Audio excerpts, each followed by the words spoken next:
Diri. Iya, betul banget. Dan langsung saja tanpa berlama-lama kita akan memasuki game yang pertama di mana draft band pick-nya akan dipegang oleh Gen Fix Arrow sebagai first pick-nya. Wow, ini yang pertama di band udah ada Natalia dan juga Selena, dua hero yang memang sangat susah untuk ditangkap dan merupakan dua-duanya hero culik ya.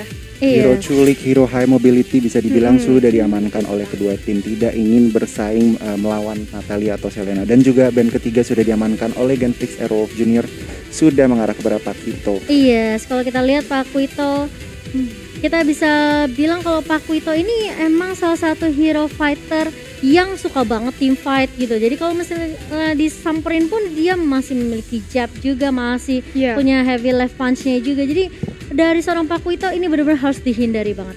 Benar banget, apalagi kalau misalnya Pak Quito udah ngedive ke arah backline-nya dari suatu tim, itu tuh bisa mungkin marksman-nya atau assassin-nya itu bisa satu kali combo sama Pak Quito. Iya, tapi kalau menurut Goni sendiri nih, kira-kira hero yang perlu diwaspadai itu apa lagi sih? Pastinya Brody sih, Brody Vendetta itu menurut aku harus wajib di ban sedikit. Terkecuali mereka ingin melepas Vendetta mungkin untuk mendapatkan dua hero yang juga sama kuatnya tier A mungkin, itu juga agak sedikit gambling, tetapi mungkin jika mereka ingin main safe, mereka mendingan ban Brody dan Vendetta.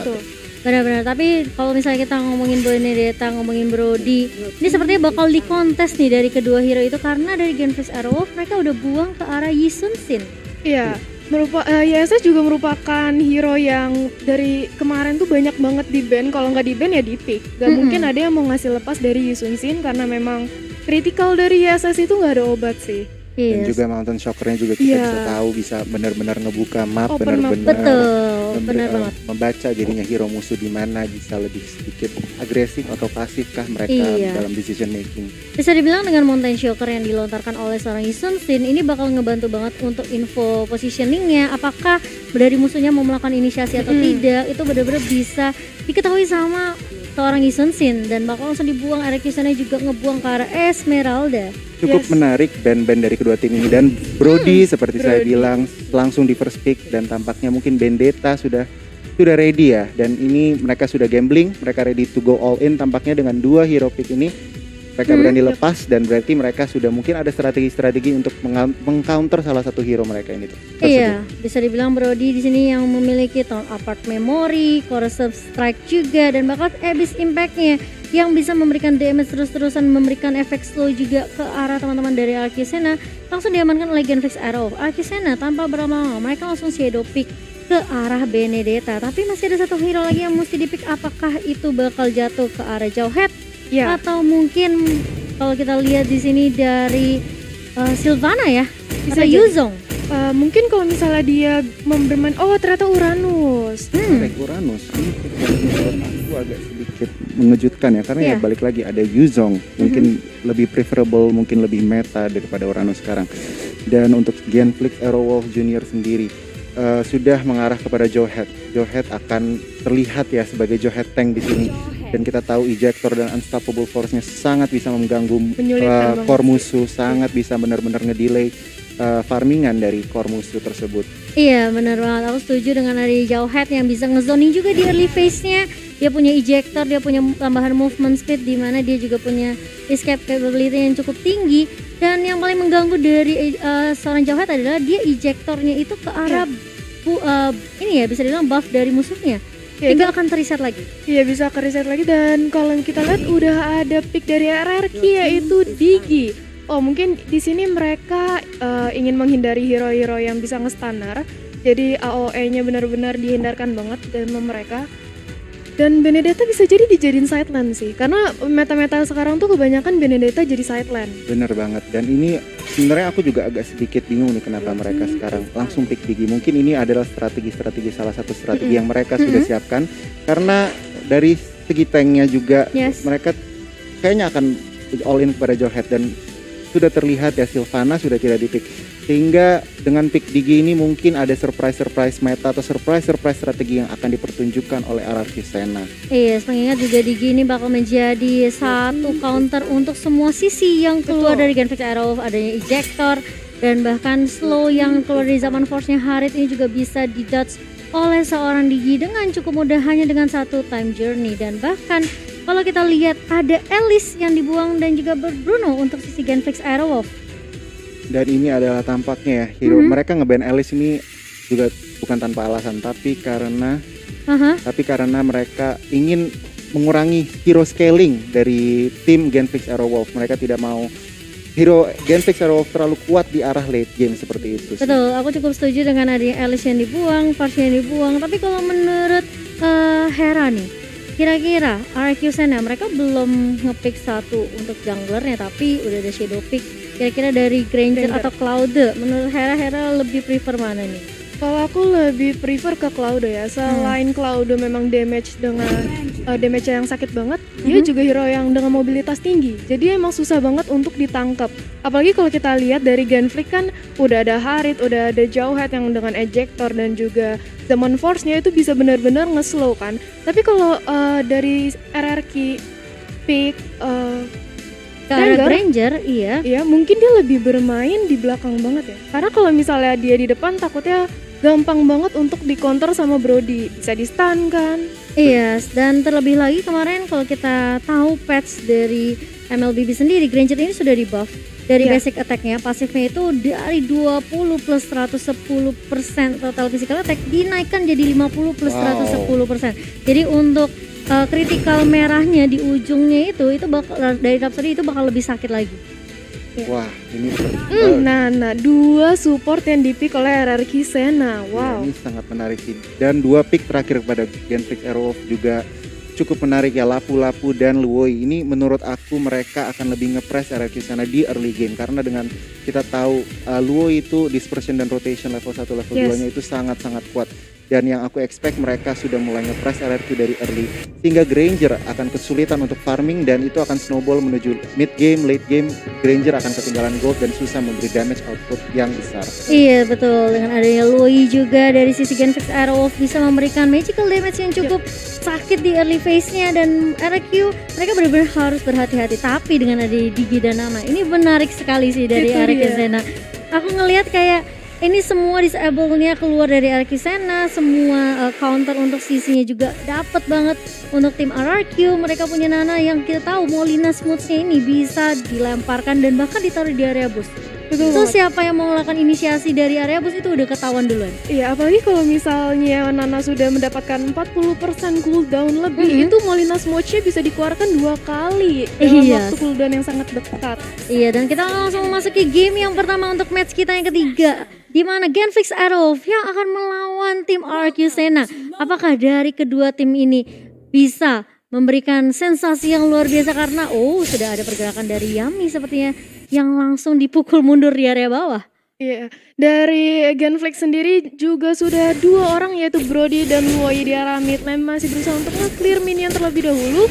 Di sini sepertinya yang menahan lane itu adalah Nana, sementara Jauhead di sini berusaha untuk mengambil blue buff terlebih dahulu. Dan ini yang sudah saya prediksi dan saya sudah was-was ya. Mereka harus benar-benar main press di early, hero mereka sangat kuat di early game. Iya, dan bahkan lihat dari Ikino dia langsung mengambil purple buff-nya.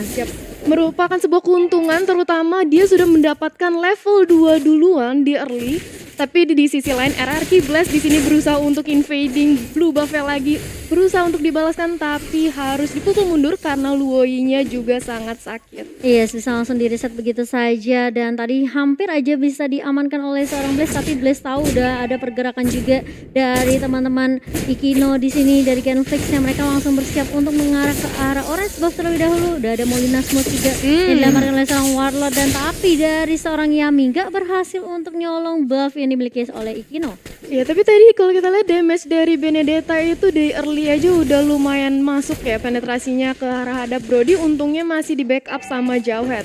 Yes, dan kalau kita lihat ini ngeselin banget sih dari tim RRQ. Mereka benar-benar ngezoning dengan adanya XO juga kali ini yang punya Ionic Edge, dan bahkan langsung mencoba untuk dikontes. X-Win langsung ngereset lagi dengan adanya ejector. Ya, untungnya di sini juga Jauhead masih bisa menahan dari blue buff-nya sehingga tidak diambil oleh RRQ.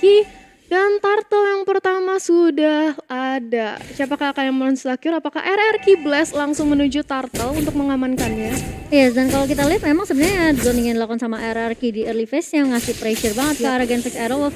Dan sekarang mereka harus berhati-hati karena ini nistisnya akan sedikit sulit, tapi ada flicker langsung dari action kali ini ngejekta ke area depan dan bahkan Ikinanya bakal coba untuk mundur terlebih dahulu, actionnya bakal tumbang, tapi kita lihat ada flame shot ke arah seorang Ikino. Kali ini masih bisa ditukarkan 1 untuk 2, tapi ternyata 4. Oh, tumbang. Yaminya nggak jadi tumbang ternyata. Yaminya masih bisa mundur dan bahkan ini bakal menjadi kerugian yang cukup besar untuk teman-teman Genflix Aerowolf karena RRQ. Mereka bisa ngenumbangin 4 plus dapetin 1 objektif turtle. Ya betul banget, ini Turtle tadi sempet aja di reset, tapi ternyata first blood didapatkan oleh Benedetta terhadap Jawhead. Walaupun demikian berhasil lagi di double kill oleh Benedetta. Oh, dan Turtle-nya dengan sangat aman bisa diamankan oleh RR Kisena. Aku setuju banget sih dengan war barusan yang terjadi, yaitu momentum banget buat RR Kisena, di mana Genflix harus kerugian hampir 4 hero, 4 member tadi maksud saya, dan juga alhasil turtle pertama sudah dengan secure sekali diamankan oleh RRQ. Dan kita bisa melihat belum memasuki menit 4, gold difference sudah hampir 3.000, masih 2.000-an. Jadi ini benar-benar momentum, space, control, tempo sedang dipegang RRQ. Iya, dari kita lihat juga dari Blaze sendiri, dia tahu banget dia memiliki Death Sonata, mencicil memberikan poking damage aja ke arah teman-teman dari Genflix. Mereka nggak mau terlalu komit untuk teamfight, mereka justru nunggu dari Genflix Aerowolf seperti tadi. Teamfightnya bakal dibuka dari sisi Genflix, di mana ada flicker mungkin dari X-Win yang tiba-tiba datang gitu kan. Jadi RRQ hanya memfollow up aja. Bisa dibilang kayak opening yang dibuka sama teman-teman Genflix Aerowolf. Ya udah bisa terlihat dulu ya openingnya, langsung di follow up backup. Dan kalau kita lihat dari sisi top lane di sini Soulso berusaha untuk memotong minion dari Seven. Dan karena memang ya Uranus Regennya juga sangat-sangat tebal ya, sangat-sangat cepat, jadi lapu-lapu memilih untuk lebih baik menahan lane aja. Dan kalau kita lihat juga memang kalau kita ngomongin Uranus ini harus dapetin stacknya. Betul. Dimana dia kalau semakin dipukul malah makin keras. Iya, makin keras dan regennya juga semakin tinggi dari lifestyle-nya. Sedangkan dari X-Win sepertinya harus agak sedikit bekerja keras makanin semua time bomb yang dikeluarin sama 824, dan bahkan gak cuma time bomb tapi juga Molinasco. Tapi di sisi lain XO-nya bermain cukup jauh, kali masih bisa mundur, masih ada consecration dan bahkan terkena stun. Terlalu komit sepertinya, terlalu mainnya kejauhan ya di area bawah. XO-nya terlalu offside, disusul dengan sebentar lagi ada war di arah Turtle. Iya, dan bahkan kali ini X udah mulai maju ke area depan, masih ada Lui, masih ada time journey yang bagus banget dari seorang 824, langsung menyelamatkan teman-teman dari RRQ. Ruben Hood mulai maju kali ini dengan adanya Chrono Dash dan bahkan Summon Force udah mulai di-pop up oleh teman-teman dari Genflix Aerowolf. Ruben Hood datang di timing yang cukup tepat, Joni. Tampaknya RRQ sana mencari sedikit kompensasi tadi. Mereka mendapatkan informasi kalau Uranus sudah di all in dan sehingga mereka mendapat ruang space di daerah turtle, sehingga mereka berani untuk commit turtle, dan itulah yang terjadi. Akhirnya terjadi sedikit balas-balasan. Betul, dan kalau kita lihat juga sebenarnya dengan 824 yang tumbang, ini memang setelah adanya time journey yang di pop up ngebantu teman-teman RRQ untuk mundur ke area belakang. Tapi memang masalahnya Harit ini selalu datang tiba-tiba. Kayak dia bisa dengan mudahnya pop upin Zaman Force-nya, dengan Chrono Dash-nya juga. Apalagi kalau terkena Zaman Force itu akan terkena efek slow. Iya, tadi aku ngeliat Haritnya benar-benar nahan Zaman Force-nya ketika emang udah mulai di akhir war, dia baru ngeluarin disusul oleh Chrono Dash ya. Makin susah ditangkap, apalagi Synchro Vision-nya sakit banget. Betul. Langsung dia tadi move juga ke arah bottom untuk nge-clear lane. Jadi win-win situation bagi aku sih. Iya. Dan dari Goni sendiri juga tadi udah ngeliat sebenarnya opening yang dibuka sama teman-teman dari Genflix Aerowolf. Mereka coba untuk nge-contest turtle-nya, tapi bisa dibilang kayak justru kurang membuahkan hasil yang cukup baik ya. Kurang, karena mereka sudah all in terhadap Uranus tadi ya, sehingga itu sepersekian detik saja RRQ sudah langsung bisa open, sudah bisa langsung istilahnya secure turtle dengan cepat, dan malah meskipun Diginya juga harus tetap take down, tetapi setidaknya mereka mengamankan satu objektif. Iya, dan kita akan melihat seperti apa karena peranan dari Digi ini cukup penting juga ya. Dengan time journey, dengan reverse time, kalau sampai kehilangan Diginya mungkin inisiasi yang mungkin tadi awalnya mau dilakukan sama RRQ sana harus ditahan lagi. Ya, dan bisa jadi di sini Digi menurut aku agak nge-build item semi-tank ya. Jadi dia bisa lebih ke arah depan gitu. Iya, lebih bisa tahan badan tidak juga. Tidak mati lah. Iya, tidak terlalu empuk. Betul, tapi kali ini udah mulai ada setup dari tim RRQ. X-Win pun hanya melihat pergerakan dari Soso aja, harus berhati-hati Blaze di area belakang. mencoba untuk mencicil objektif turret terlebih dahulu sepertinya di area atasnya. Gak mau terlalu paksa teamfight kali ini X-Twin hanya maju aja tapi langsung untuk fokus ke arah seorang Blaze kali ini. Tapi di sisi lain ada Jackie dan juga Igino yang mulai datang. Ada surprise attack dari Genflix, Aerowolf Junior dan bahkan Warlord bersama dengan Soso harus mundur terlebih dahulu. Satu ditukarkan untuk dua Goni. Dispersion yang sangat-sangat baik dari Luoi. Mereka berhasil sedikit ngeflank, mengambil arah belakang, betul. dan itu sangat-sangat tidak disangka-sangka oleh tim RRQ Sena. Yes. Apa yang akan mereka terjadi di sini? Mereka kehilangan momentum, mereka kehilangan space yang mereka tadinya dapatkan. Iya, dan bahkan Blaze juga sampai ke pick off, dan bisa dibilang dengan untungnya dari RRQ mereka masih punya Nana yang memiliki Molina Blitz, sehingga untuk clearing minionnya masih cukup mudah untuk tim RRQ di area atas. Ya, dan kalau kita lihat juga dari Benedetta-nya di arah bottom lane sambil Genflix di atas untuk berusaha menahan, di bawah Benedetta juga ngepress dari bottom lane-nya Harit. Karena ketika dari Benedetta-nya udah tahu nih di tim fight, oke tim fight-nya ternyata kalah. Loi-nya nggak kelihatan, ternyata Loi-nya langsung diversion ke arah atas, dan mau nggak mau dari seorang Benedetta Yami-nya, oke, aku nggak mungkin ikut tim fight daripada nanti malah ke pick off juga, lebih baik dia melakukan objektif lain yaitu split push di area bawah. Benar bang, inisiatif yang baik sebagai offlaner. Kalian juga harus aware, oke, tim gue lagi kalah war, apa yang bisa gue lakuin, objektif apa yang bisa gue dapetin, dan itulah yang inisiatif yang dilakukan oleh Benedetta. Benar, bisa bilang juga itu salah satu distraction juga untuk teman-teman dari Genflix Aerowolf. Mereka jadi nggak aware, oke kita menangin team fight di area atas, tapi area bawahnya siapa tahu minionnya nge-push sedikit demi sedikit, ngecicil turretnya. Karena ketika objektif turret didapatkan, ini bakal lebih enak lagi buat teman-teman yang mungkin ngedapetin objektif turret terlebih dahulu untuk ngelakuin rotasi ke area jungle-nya. So jungle-nya bakal dimakanin dan bahkan secara nggak langsung nih bisa memukul mundur musuhnya. Iya betul banget sih, aku setuju tadi merupakan kayak split push lah ya. Dia udah tahu di atas kalah ya, dia nggak mau makin mendapatkan kerugian. Betul. Jadi langsung Benedetta berusaha untuk menahan minion di arah bawah. Iya, tapi kita belum melihat ini sih sebenarnya inisiasi yang benar-benar komit banget dari Genflix Aerowolf, karena sebenarnya mereka bisa dibilang dengan pemilihan hero-nya, dengan ada Jauhead dan juga Lapu-Lapu, ini hero nabrak ke arah depan semua. Bener banget sih. Seharusnya mereka bisa lebih berani lagi sih untuk team fight-nya lah. Terlebih lagi mereka punya Jack Lee sebagai Loi-nya di sini yang bisa muncul kapan saja tiba-tiba tanpa diduga. Nah, momentum last war itu yang dibutuhkan Genflix Aerowolf untuk tetap bertahan sih menurut aku. Dengan tidak adanya inisiatif dari Luoi tadi, Genflix akan lebih ketinggalan daripada sekarang sih menurut aku. Jadi ini mereka mungkin pelan-pelan mencari celah, mencari blunder-blunder lagi, mencari kesempatan bisa dibilang. Iya, tapi kali ini sakit banget nggak tuh rotation dan juga dispersion dari Jack Lee. Loi-nya masih bisa memberikan popping damage ke arah Yami, tapi turtle-nya masih bisa diamankan oleh seorang Yami.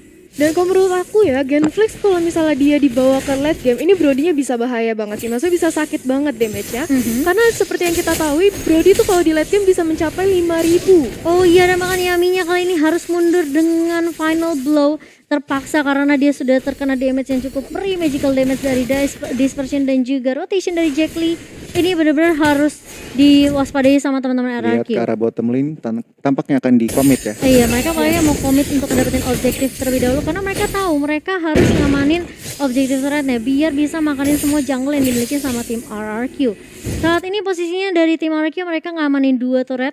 Jadi mungkin untuk segi pressure-nya yang diberikan sama tim RRQ itu bisa banget sebenarnya untuk di laning-laning yang mereka kuasain. Seperti saat ini bakal menjadi laning yang cukup krusial. Ya, nampaknya di sini RRQ berusaha untuk mengamankan middle turret agar bisa melihat vision ke arah jungle Genflix lebih luas lagi. Iya, dan barusan kalau kita lihat ada flame shot yang dilontarkan oleh seorang warlord, itu mau ngecicil atau memberikan damage ke arah Jack Lee, tapi langsung ditahan badannya sama seorang X-Twin. Baik banget permainan dari Genflix Aerowolf. Dan kalau kita lihat dari segi item, di sini Lapu-Lapu sudah mendapatkan Bloodlust X, mungkin bisa menjadikan dia lebih sustain lagi untuk menahan lane di arah top lane ya. Iya, ini yang aku perhatiin adalah Uranusnya sih. Iya. Dia udah punya Enchanted Talisman juga untuk 10% Benar, ada dominance ice, tapi kali ini di area bawah sepertinya dari Yami. Benedetta yang agak sedikit kesulitan untuk berhadapan dengan Harit, tapi di sisi lain X-Win harus mundur terlebih dahulu. Jack Lee terkena reverse time dari seorang DJ. Time bomb-nya hanya di pop up aja untuk memberikan cicilan poking damage ke arah seorang Jack Lee. Dan bahkan kalau kita lihat dari tim RRQ, mereka nggak berhasil untuk ngedapetin buff yang dimiliki sama seorang Ikino. Dan itu sakit banget. Ruben Hood lagi dan lagi, kali ini masih ada Tanjiro yang bakal coba di pop up dan bahkan memberikan tambahan, dan bahkan itu nya harus ditumbangkan oleh seorang Ikino dengan kalau kita bilang itu tambahan physical damage yang cukup prima. Tapi what are you doing, Yami? Benedettanya tadi berusaha untuk membackup, tapi sayang sekali dia nampaknya yang harus terpick off ya. Mungkin terjadi sedikit miskalkulasi dari seorang Vendetta, agak terlalu ngedive, agak terlalu mungkin overconfident sedikit, jadi sehingga harus menukar nyawanya dengan gratis. Bisa dibilang dengan Ikinonya udah keluarin Town of Memory ke arah seorang Digi, ini bisa dibilang kayak Araki udah timpang team fight-nya. So dari Yami pun sebenarnya nggak boleh terlalu maksain untuk ikutin team fight di arah mid tadi. Benar banget. Iya, dan kalau dilihat dari Digi-nya di sini sudah mempunyai Athena Shield. Nampaknya di sini Digi akan menahan damage yang diberikan oleh Harit. Yang mana Ruben Hood dari tadi bermain dengan sangat agresif banget ya. Ruben Hood memang bisa dibilang kayak dia adalah salah satu cadangan damage output yang dimiliki sama Genflix Airwolf. So ketika Ikinonya mungkin gak ada resource skill lagi, Ruben Hoodnya datang. Iya, itu bener. Ruben Hood juga itu salah satu player termuda di MDL season ini. Iya, di angkatan 2003. Wow, bisa dibilang beda umurnya jauh banget sama Kawawa. Gak ada canda. Tapi memang sih sebenarnya kalau untuk game MOBA kayak gini, semakin muda playernya semakin bagus ya, karena level nya juga makin tinggi. Tapi kalau kita lihat kali ini Seven-nya bakal hilang begitu saja setelah adanya X-Win yang mencoba untuk Unstoppable Force tadi, tapi tidak bisa mempick off siapapun. Ruben Hood lagi dan lagi kali ini bakal coba datang, tapi ternyata masih ada Molina Spots dan juga masih ada reverse time dari seorang 824 dan juga Warlord. Ini yang mengganggu dari tim RRQ. Ya untungnya tadi X-Win masih bisa menyelamatkan diri oleh Flicker ya. Kalau enggak tadi bahaya banget, langsung bisa terpick off. Tapi Benedettanya barusan sudah mendapatkan BOD. Iya, dan kalau kita lihat memang split push yang dilakukan sama Benedetta di area bawah ini distraction yang benar-benar luar biasa banget. Ya. Mengganggu banget Genflix Airwolf, mereka jadi nggak fokus untuk team fight dan mereka benar-benar harus peka banget sama minimapnya kali ini. Ya, dan Uranusnya sudah mendapatkan Oracle, ini bakal benar-benar sustain. Sebentar lagi Uranusnya regennya udah nggak ada lawan sih. Iya, dan bahkan di sisi lain ketika Benedetta yang melakukan split push, secara nggak langsung RQ Sena mereka mendapatkan Lord mereka. Yang pertama yang kita tahu ini krusial banget. Dimana ini bakal menjadi game changing kah untuk teman-teman dari Genflix Airwolf, karena mereka secara nggak langsung dipukul mundur untuk ngedefend base-nya. Tapi ini menurut aku kedua tim ini bermain cukup apik performanya, karena kita bisa memasuki menit ke-12 tetapi formasi 6-8 itu berarti bisa dibilang cukup rendah trading kills-nya, berarti mereka bermain sangat rapi, eksekusinya mungkin sangat tajam, blunder sangat minim di game ini. Benar, dan tapi ternyata Jack Lee langsung hilang begitu saja, tapi di sisi lain Yaminya langsung final blow ke area belakang Ikino. Di sini tidak bisa terlalu berbuat banyak. Masih ada Town Memory, tapi bahkan lihat Blaze-nya triple kill tiba-tiba suddenly, dan bahkan Seven di sini gak bisa mendefend base-nya dan RRQ Sena. Mereka benar-benar dengan cukup meyakinkan mengambil